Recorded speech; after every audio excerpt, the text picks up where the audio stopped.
Pas disa viteve ku bujqësia ka qenë nënfinancuar nga bankat, ekspertët e shohin nismën dyfisho biznesin tënd si iniciativën e duhur për të ringritur një sektor që dikur ka qenë lokomotiva e ekonomisë. Po, është një nismë e duhur, është në kohë të përshtatshme, pas disa nismëve që janë marrë për sektorin e bujqësisë dhe jo vetëm, por gjithë sektorët e ekonomisë së ushqimit.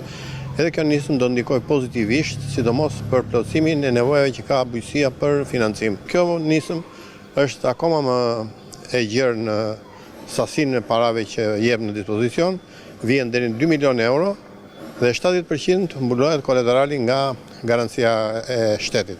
E gjithë vëmendja duhet të përqendrohet tek përgatitja e dosjeve me specialistë në mënyrë që të mundësohet përthithja e fondeve.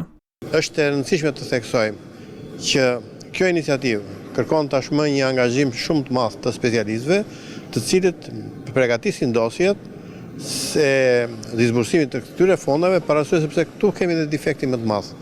Ne nuk kemi mundur që edhe tek iniciativa e parë për 250 milion euro me 2% interes, me gati 30 milion euro garancisë për kolateralin, nuk arritëm që të marrim maksimumin.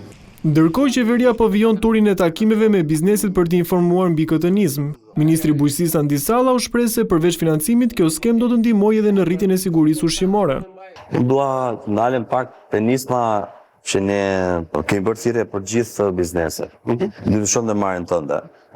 Që është deri në 2 milion euro që mund të merrni me kredi me interes 2%, ku 50 deri në 70% të kolateralit dhe mbulon shteti.